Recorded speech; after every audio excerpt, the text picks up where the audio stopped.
This is Where We Live from Connecticut Public Radio. I'm Catherine Shen.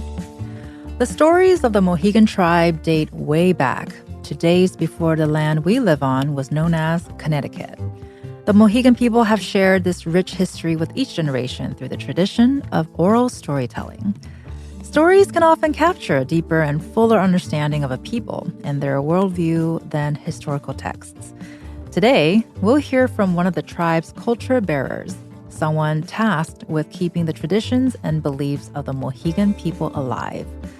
Melissa Tantaquidgeon Zobel is part of a long line of women to be culture bearers. She's also vice chair of the Council of Elders and tribal historian for the Mohegan Nation. Melissa, thank you so much for being with us this morning. Good morning. It's great to be with you too, Kat. Thank you so much for having me. Of course, we're very excited to have this conversation. So, Melissa, we're talking about a tribe, the Mohegan Tribe, that has a very long history here in Connecticut. Can you tell me where in the state the Mohegans call home? And one quick note for our listeners before we get started. This episode originally aired on October 14th, 2024. The Mohegans live in southeastern Connecticut, and we're based in a town that is called Uncasville. That's where our reservation is, and it's named after Sachem Uncas, who was our chief in the 1600s. We don't typically name places after people. That is a European custom, but we're still all very proud to be from Uncasville. That's so interesting with that differentiation, and there's a meaning with Uncasville, right? Can you tell us what is it? What does it mean? Because the Mohegan people are known as wolf people, and I believe that's related. Yes, it is. So Mohegan actually means wolf people, and Uncas comes from Wonsis, which means fox, or Wonks, which means fox. So much of what you'll hear in terms of our stories and our traditions relates to plants and animals, and people are constantly being reminded that they're perhaps not quite as important as the rest of creation. And we're going to get into that, I think, throughout the conversation this hour and talking about the long history in the 1600s. The Mohegan tribe was unique sort of in the sense that they decided to cooperate or maybe even become friends with the English. What do we know about why the Mohegan tribe made that decision at that time? You know, it's interesting. It's a great debate, isn't it? Why leaders at any time make the exact decisions they make. So Sure. I can't speak for Uncas, but we were a very small people in the 1600s. We're still a very small people. And we saw more and more, specifically English people coming by the boatload every day. And really, I think we realized that this was a group that wasn't just passing through. These were people with whom we would have to learn to live and cooperate, and people that we would need to learn to understand. And the most important thing, obviously, was trying to see how they thought and what they believed. And that was a very, very difficult task because, as you'll find out, I guess, as we go on, our language and our culture is so vastly different from European culture. But you know, friendship is friendship, and Uncas made a good decision to not just ally, but actually make personal friends with certain English people, Samuel Rogers being a great example. Friends with whom you can joke around, friends with whom you can have fun, not just have political alliances. And I think all of our chiefs since then have given that personal touch to our relationships. And because of that sense of friendship between Mohegan tribe and the English for a while, I'm sure that really provided a different kind of experience and perhaps even influenced storytelling. But there was a time, and over time, Indigenous children experienced backlash for using their Indigenous languages in schools, right? So can you tell me more about how that came about and perhaps the fight to preserve the language during those times? And we're going to get into how you're doing that in the present day too. Well, my aunt Gladys Tantaquidgeon, who was our late great medicine woman, used to say there were a lot of misunderstandings. Mm-hmm. Isn't that the source of just about every conflict in the world? One of the misunderstandings is about leadership, for instance, among our people. Men and women both led, and that sometimes went against the grain of colonial leaders because women were not allowed really to have positions in leadership in colonial New England. There are exceptions, of course, but it was rare. And our language was a problem because it spoke about spirits and beliefs that were very, very different. Everything was connected, and plants, animals, and people had equal value.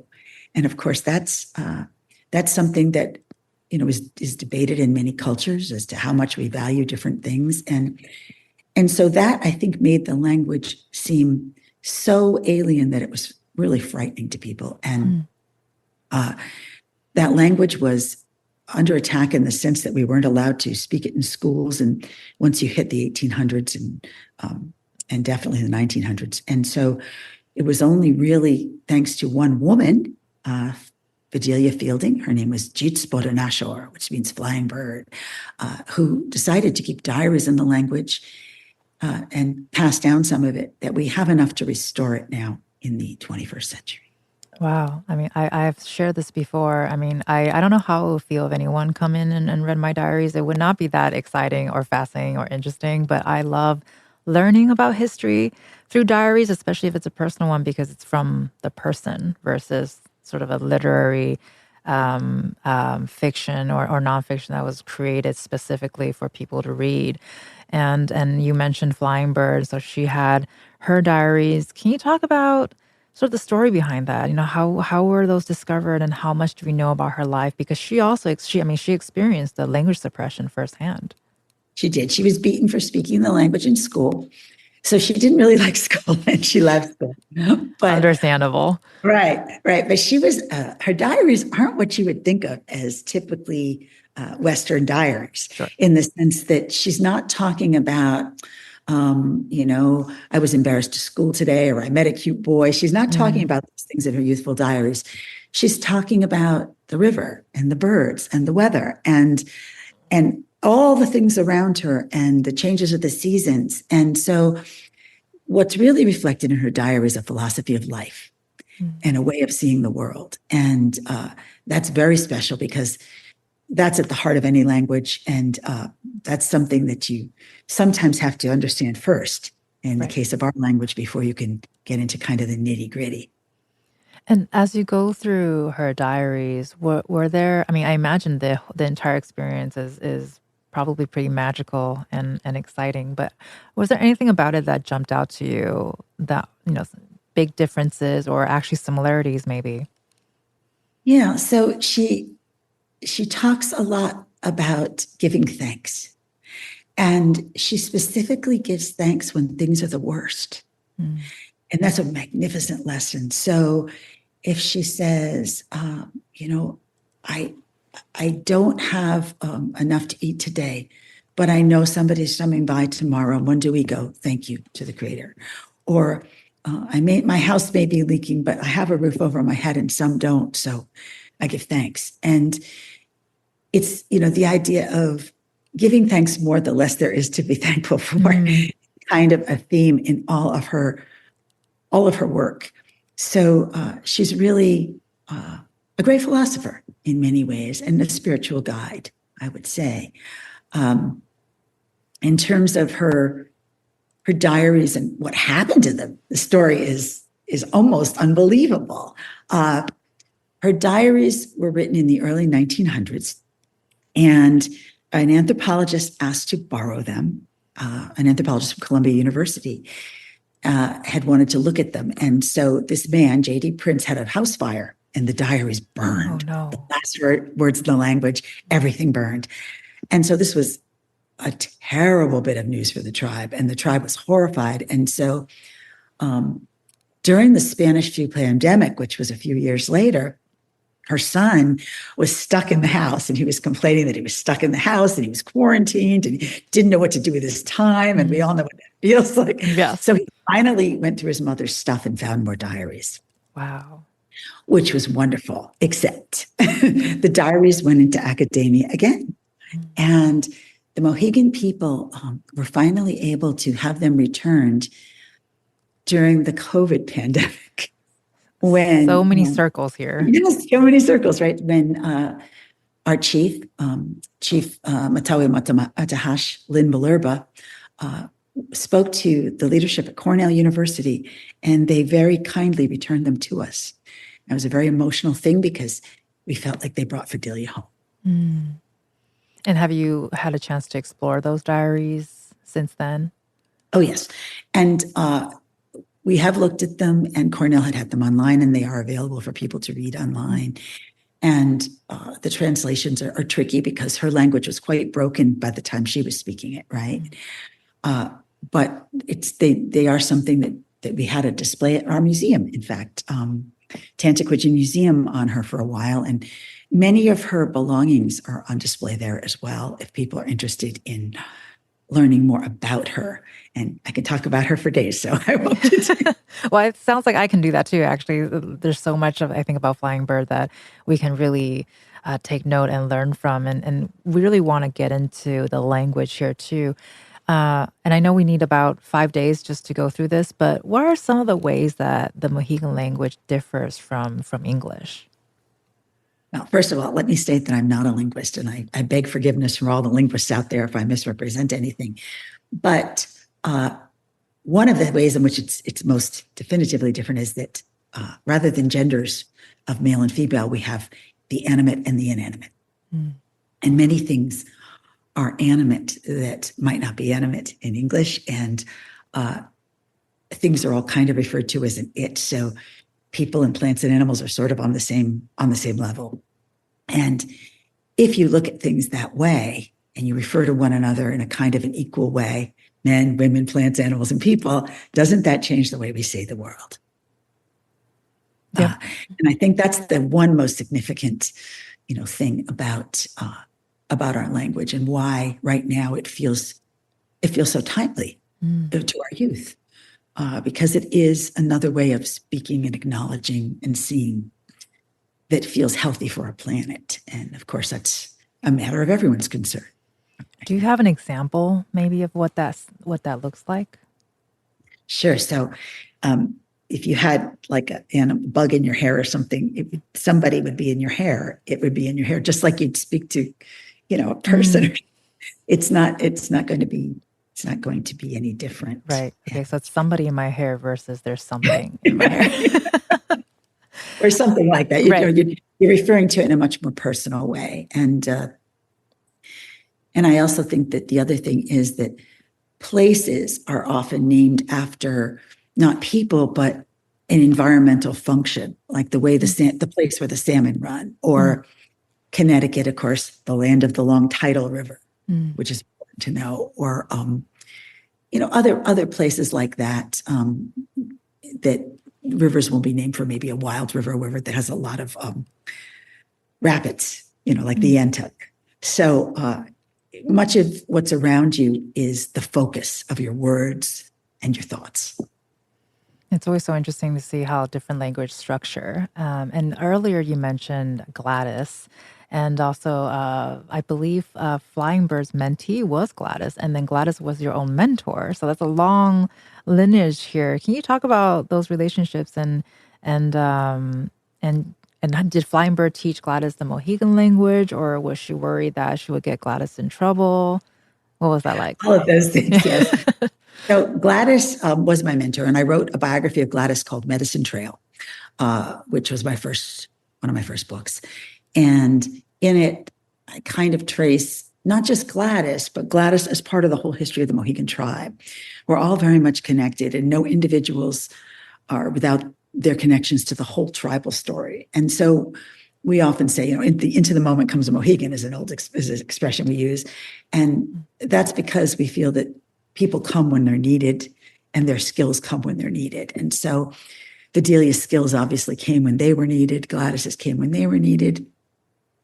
And Gladys's mentorship of Flying Bird was only when she was very, very young, because she died when Gladys was 9 years old.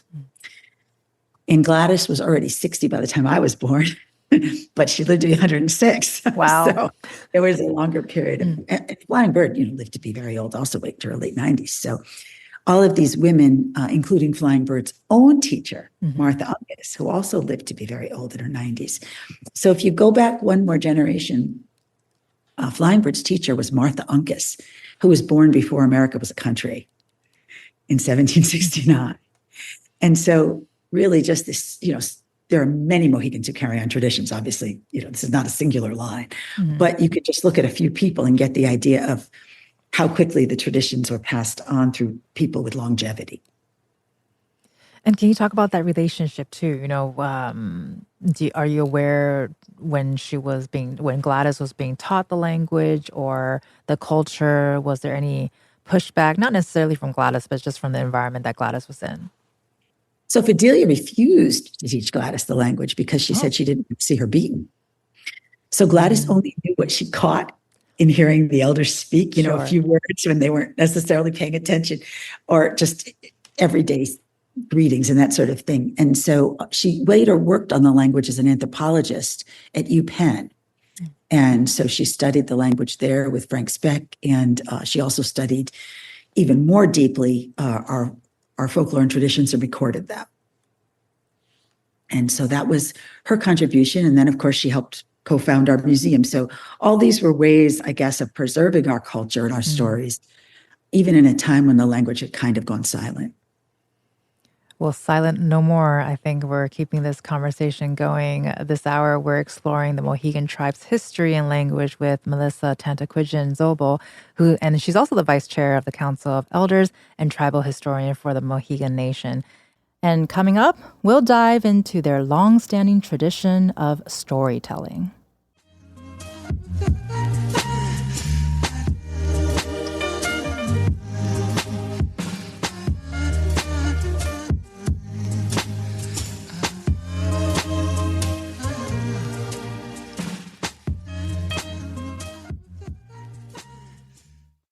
This is Where We Live from Connecticut Public Radio. I'm Catherine Shen.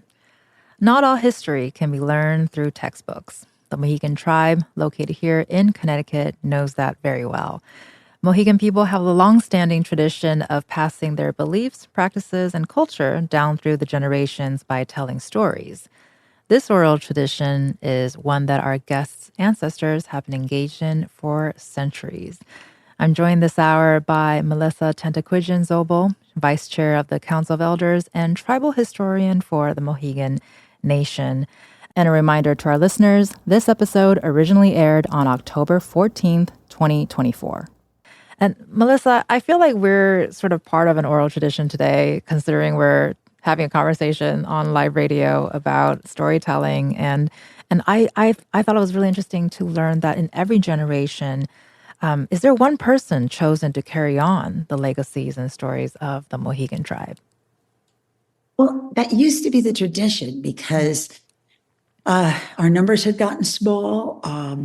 The culture was really in dire straits for a long time. But now our tribe works very, very actively. The Council of Elders, the Tribal Council, too.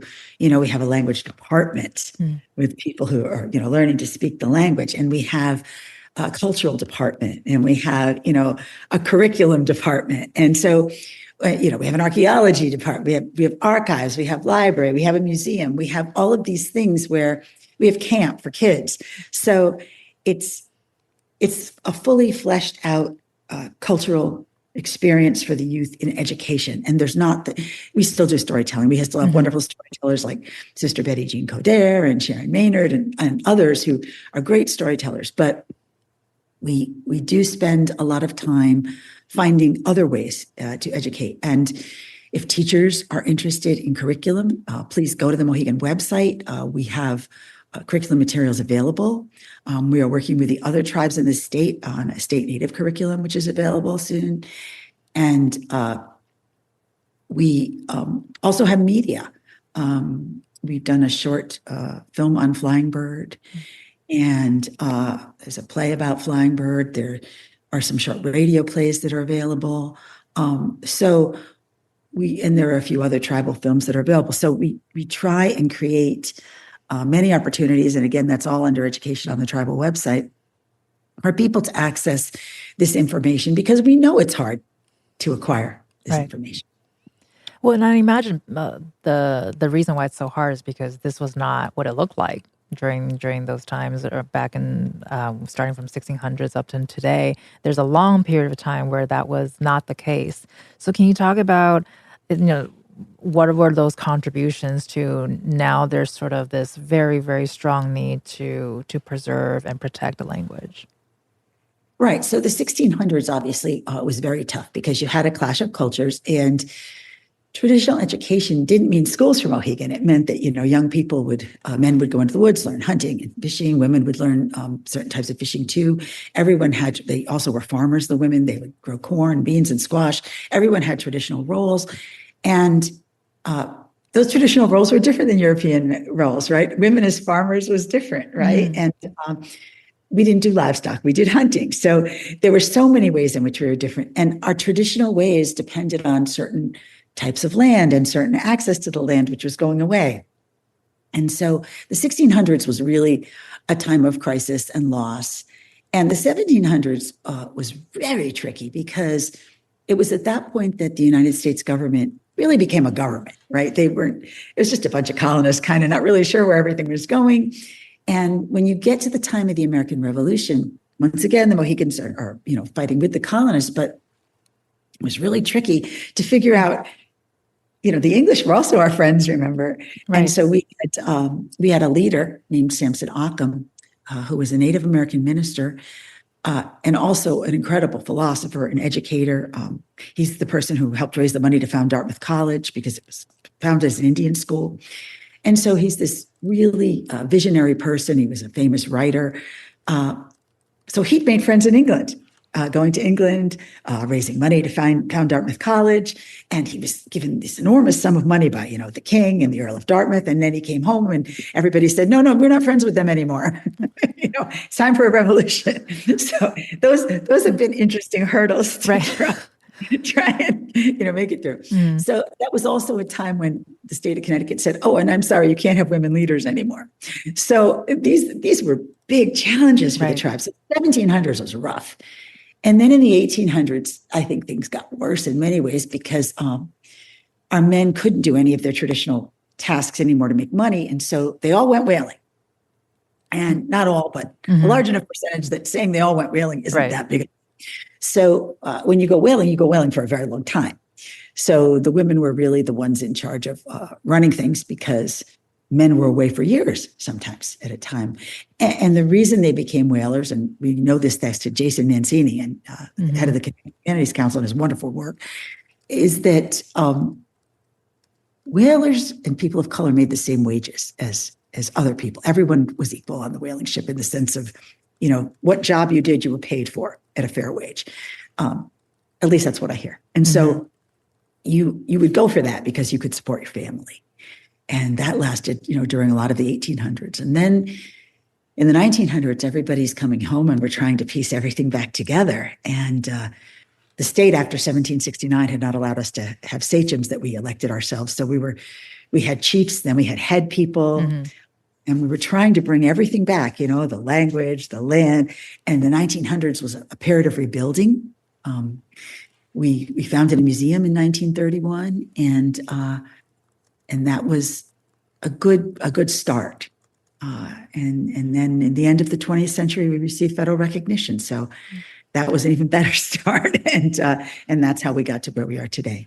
Well, I mean, here in the studio, we're still kind of whirling with the idea of how Dartmouth was started. So we're going to have to go and dig into the research after this conversation. And you're talking about women in leadership positions. I think it's very top of mind all the time, and I think we're still sort of in this era that it's a big deal when we see that. But historically speaking, that doesn't seem to be a very new thing for the Mohegan people. So historically, has the keeper of the tribe stories always been a woman, or what was that like?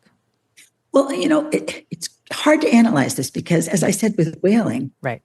If you have generations where the men are away, first of all, men were away a lot hunting, then men were away a lot whaling, and so it may very well be that it's been mostly women, but they're the ones who are home and teaching the youth. Sure. And so it would naturally tend to be them. Now you do have a possibility anybody can pass on stories. It's a little different, and anybody can be chief again, and anybody can be, you have more, and we're not just looking at men and women, we're looking at many genders. And so we're in a big time of flux I think, and a good time of flux. Right, absolutely. And coming down towards or going through this flux, take us back a little bit in the beginning. How were you personally taught about the history of the Mohegan people? Were you always connected to it? Were you always fascinated? Because I always like coming into this. I don't want to assume that because you're of a certain person of a certain community that automatically means you're interested, because that's often not the case, right? But how did it start for you? Well, I think you hit the nail on the head when you said interested. I was always interested. Mm, And if you're interested, your elders are going to teach you things, right? Because you're interested. right. That's the first test, right? Interested and also accepting of beliefs that aren't mainstream. Mm, You need to be open to that because you can't pass them on if you really don't fully understand them or appreciate them. So I became involved with tribal tradition because I spent a lot of time with my Aunt Gladys Tantaquidgeon and my Uncle Harold Tantaquidgeon at Tantaquidgeon Museum. Tantaquidgeon Museum, for viewers who don't know, is the oldest Native American owned and operated museum in America. And that's where I grew up. So from the tiniest age, I gave tours and listened and also taught groups of visitors. It was a wonderful place to grow up in Uncasville because Uncasville is kind of a small town in a remote area, but people from all over the world came to the museum. So I felt so blessed in meeting people from other countries and learning about other languages. And we had this great custom at the museum. It's my favorite museum custom that my Uncle Harold had been all over the world as a soldier. So he tried to greet every visitor in their own language. wow. And taught us to do the same. And it was a sign of the kind of respect we wish we'd been given for our own language, I think, but also just to make people feel at home Right. and to know that they're welcome. And I think that was a great lesson. So that's the environment that I was brought into the traditions with. I studied in school. I studied, history and anthropology. I studied government. And then when I was an adult, I was on tribal council in my 20s. So I was very involved from a young age. I can't imagine growing up in that space. That sounds like such a fun time. Like all the history and storytelling that you've absorbed, probably without you knowing. And I remember hearing from someone. I wish I can remember who the person was, but I was very young when I heard someone say that it's a respect to another person's culture or history when you're in a different country. You don't have to be fluent. I think it might be asking a little too much to be fluent in all of the languages, even though that's a superpower I wish I had. But you're right. It's like I think hearing your own native language, regardless where you're from. I feel like especially if you haven't heard it for a while, suddenly hearing that can be very comforting. And is that something that you've experienced too, or is that something that you're hearing, or maybe even feedback from people who visit the museum, hearing perhaps a language that they didn't expect to hear? Right. And I think it's such a cultural value now that, it's something that's at our casino too. There's a lot of cultural activity that's international there. And we've had, many of our chairmen have spoken different languages and we'll connect with different languages and people of different languages. It's something that really, it's just as you say, it's a reflection of respect and a love of global, humanity, but it's also a respect. And respect is at the forefront of our Mohegan values. And as you were always interested and you've gotten more interested and got more information from all of your elders. Do you remember the moment Gladys sort of tapped you as her mentee? Like, was it a specific moment or was it just kind of gradual or an unspoken expectation? No, she really tapped me a bunch of times. Okay. Multiple taps. All right. I remember one time she said to me, well, many times when we're picking our successor, we skip a generation and you would be that person. And I didn't seem that unnatural at the time because, as I said, I was so involved with her. Right. But I do also remember when, this is a terrible story, she was 98 years old. She went up the hill to the museum and she slipped and fell and hurt herself. Didn't do anything terrible. Of course, she didn't break anything because, seemed like she was indestructible, but Right. she hurt herself. And she said, well, you and the young people have to take over now. That's it. That was the moment. And so she stopped working full time at 98. Wow. That's amazing. But, Gladys wasn't a dramatic person, and she wasn't she liked to ask more questions than she gave answers. And so there was no like formal selection of any sort. And also, like I said, nowadays, so many young people are selected for so many things. We have fire keepers and pipe carriers and lodge keepers and chiefs and sagamores and nanas and and then we have youth groups and they have people they select. And so that process was part of a culture that was really in dire straits. I think the old process. Now, our young people are fortunate to have a more fully fleshed out culture that they can participate in. That's such a great point. Like sort of like it's kind of a joke, but not a joke. But you walked so they can run, type of thing. And you have children of your own. You have 3 children. They're adults now, and very much building on what you just shared. How important was it, or is it, for you to teach them the customs and traditions of the Mohegan people? Well, it's not easy to have parents that do that. Yeah.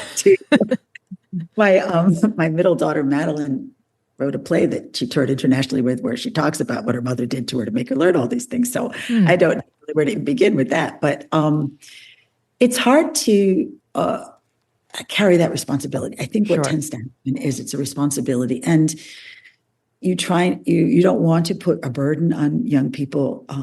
But if they're gifted and if they're interested, and if you're part of a culture that needs them, it's hard not to tap them for things. So I teach many, many youth other than my own children, and I've become a mentor to other Mohegan youth far beyond my own children. And so do all of our elders mentor many Mohegan youth, and so do all of our counselors and government people. And of course, our chief is not only a mentor in the Indian way, but because, as we may know or not, but our chief is currently Treasurer of the United States. So she's really a role model to all our young people in the idea that you can succeed in the tribal world and the outside world. And are you seeing an interest from young people? I don't want to use resurgence, because I'm assuming like there's always interest in some way, because I see that in my own community as well. But are you seeing more younger people wanting to know more? Yes, absolutely. There's a comfort level with it. There's always going to be maybe some reaction by some to some of the stories, because they're odd, they're strange. And that's where it gets hard, right? That's where you separate those who are really, really, really going to put their whole into it from those who are kind of just going to be regular with it. And yet they take the hard path. Some of the young people now, it's really astounding. I never cease to be impressed with how hard most of our young people do work at absorbing their culture. When I imagine too, with the information exposure we have today versus maybe when you and I were growing up, the resources are so different now, that they can learn on their own and alongside their elders. And I think that's the very, very beautiful thing, the two sort of coming together. And in the spirit of storytelling, I have the best worst question for you next is, do you have a favorite Mohegan Tribe story that you would like to share, or not, or not your favorite, actually? Wow, this is so hard, because of course, it's like asking anyone their favorite authors, or I know. Yes. So let me think. So we have some stories that are like a series of stories. And the Chanamede stories are one of those series of stories. So it's a story that takes you through someone's fall. Okay. And why they fell, right? And it begins with them, and I won't go through the whole story, but it begins with them kind of cheating and stealing and doing little bad things. And eventually they decide they're going to harm a Mohegan woman. And of course, the Mohegan woman is trying to figure out how she's going to defend herself, because the famous thing about Chanamede is that he's so large and so strong. And so ultimately she winds up having to escape from this man, and she canoes away from him on an island where he's been staying with her. And she's canoeing away, and he gets in a canoe and he follows her. And of course he's stronger, so he catches up. And So the first thing she does is she throws her mortars and pestles into the water, and they multiply and they block his way because she has some sort of supernatural spiritual aid that comes to her help. And she tries again to get ahead, and she can't. And she has some eggs in her canoe, and so she throws them out. And those not only stop him, but he has to kind of paw through them, and they're messy and they make him madder, unfortunately. So she's afraid that he's going to harm her, and he gets very close. And so she pulls a hair out of her head, a long black hair, and she holds it straight until it turns into an arrow and then a long spear. And she throws it as he's about to capture her and he's about to harm her with a club, and she's afraid he's going to kill her. She pulls that spear out and he disappears and falls away. And the end of the story is she was a Mohegan woman and she survived. So it's the idea that you could survive anything. And the idea of surviving anything, even an impossible situation where, a monster is essentially chasing you, is a reassuring thing at times. Right. And so that's why that's my favorite story. No, that was beautiful. And the moment you were describing the hair turning into an arrow, I can literally picture it in my head and getting chills. And I think that's why we turn to stories, right? Ultimately, we want a little hope, a little. It's possible to achieve the impossible, as our ancestors have taught us. You've been listening to Melissa Tantaquidgeon Zobel, Vice Chair of the Council of Elders and Tribal Historian for the Mohegan Nation. Coming up, we'll discuss the Mohegan Tribe today and what can we all learn from their beliefs about Earth and its many living things.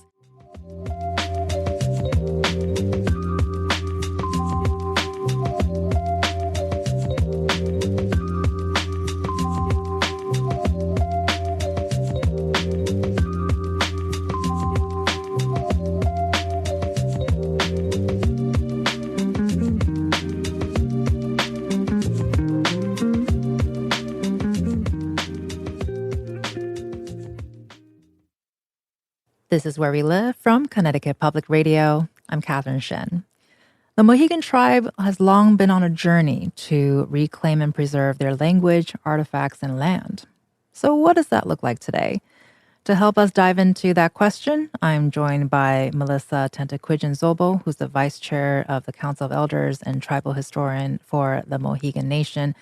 An amazing storyteller, because I'm still kind of coming off of a story she shared in the last segment. So I would highly encourage, if you missed it, go back and re-listen to it, because my skin is still sort of crawling with feelings in the best way possible. And a reminder to our listeners, this episode originally aired on October 14th, 2024. And Melissa, I want to sort of pivot a little bit here. We've had conversations here talking about artifacts that were taken away from different tribes throughout the nation and throughout the years. And a lot of important artifacts were also taken from the Mohegan Tribe. Can you talk about why repatriation efforts are so important, and is it still ongoing for the Mohegan people? Well, yes, thank you. I'd love to talk about that. There is a federal law called the Native American Graves Protection and Repatriation Act, through which some artifacts are returned, but others can sometimes be returned through negotiations with museums and other institutions who feel that an item is of high value to a tribal nation for the reclamation of culture. That was the case with the Diaries of Flying Bird from Cornell. That was the case with the Samson Occam papers from Dartmouth. But what's interesting about those returns that some people may not realize is we believe that objects are imbued with the spirit of their creator. And so those things to us were just like having those people come home and be with us and be close to us again, and to be able to touch them and feel their spirit. This has happened regarding many artifacts, including bowls that belong to Sachem Uncas, our great 1600s leader, that have been returned from Leffingwell Inn and Slater Museum and Yale, Peabody. And I can't thank enough or say enough good about the institutions when they decide to do this, because the gift this is to the tribe is almost unimaginable. The joy it brings, the fulfillment it brings, and in some cases, the return of ceremonies when the objects are ceremonial, and some ceremonies couldn't be practiced without some of these ancient objects. So I just, it's a great topic for Indigenous Peoples Day because I think we've come a long way in this country in terms of cooperation and collaboration between museum communities and Native American peoples. And I just hope it keeps continuing. And I thank all those who participated in this process. Well, and earlier in the conversation, you mentioned the difference. One of the major differences between the Mohegan language and the English language is animate versus inanimate references in words. And here I see that circle coming back where you're also talking about what we call artifacts, but these are also, they're not just things, they have life. Does that change the way that you or the Mohegan people view these objects? Because I feel like that's another big difference. It is. And people, I think, probably feel that to various degrees. Sure. How much they incorporate that into their belief system. Because I worked around artifacts all my life at the museum, I'm very tuned into that. I find that to be very, very, very important.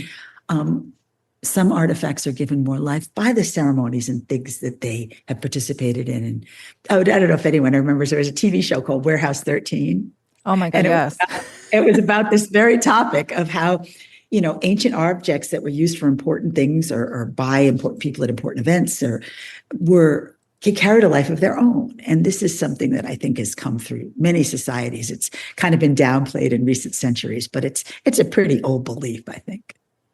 And with the life and the stories that go behind the artifacts, here's another hard question for you. Are there any specific artifacts that have been returned recently that you're particularly excited or happy about? Oh, there's so many. I guess, the idea of the papers was a surprise. Both the Samson Occam papers and the Fidelia Fielding papers.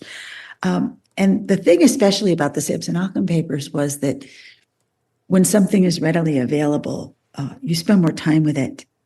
And so we work with Dartmouth College on many things related to Samson Occam, but when you bring in scholars, native scholars, non-native scholars, to discuss these things, it keeps them in the forefront of your mind. And I think the work that Samson did, because we've been studying them so much, we realized he wasn't just a man of his time. We realized he was supporting coeducation in the 1700s. He was doing things that perhaps we hadn't really given as much thought to as we should. And so this is probably true of all peoples, not having possession of their own heritage. They then can really start to lose it because they haven't fully been able to, spend time with it, incorporate it. And that, I think, is the value of repatriation. Mm.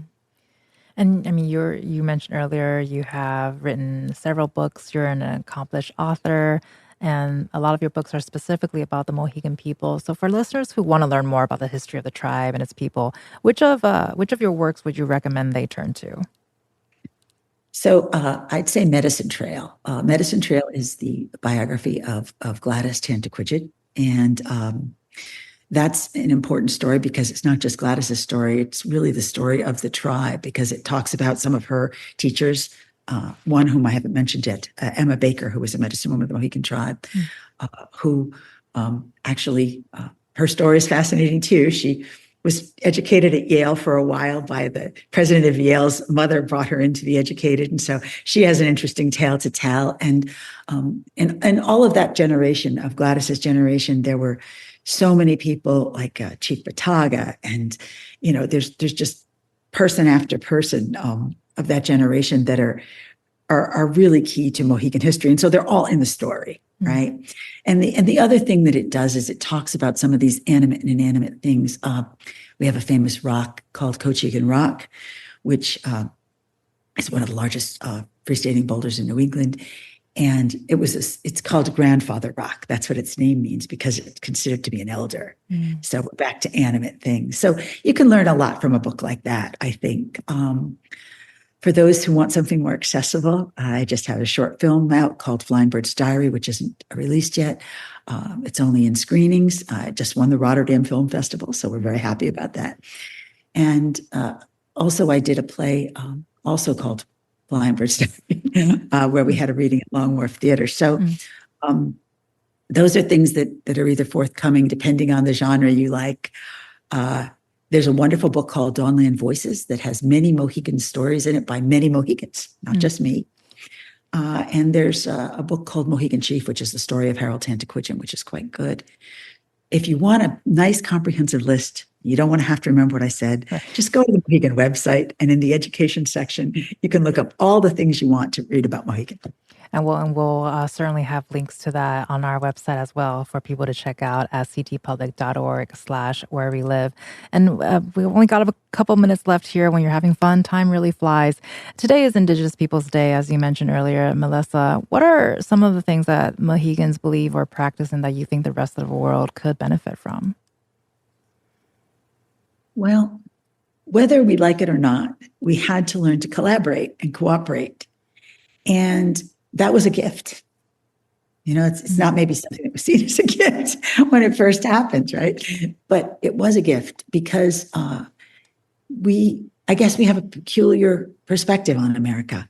We appreciate all the many nations that have come here and what they've contributed, including our own, and including the many tribal nations who have contributed so much. And so without sounding too, Pollyanna about it, it's somewhat of a hopeful perspective despite all that's happened. And I think that we continue to enjoy meeting other people and learning about them. And our very unusual nature makes us want to meet other people with unusual natures. And so I think the thing I'd say for Indigenous Peoples Day to everyone is wherever you live, learn about the Indigenous peoples, share your stories and your cultures with them. And just be open to something you might not expect.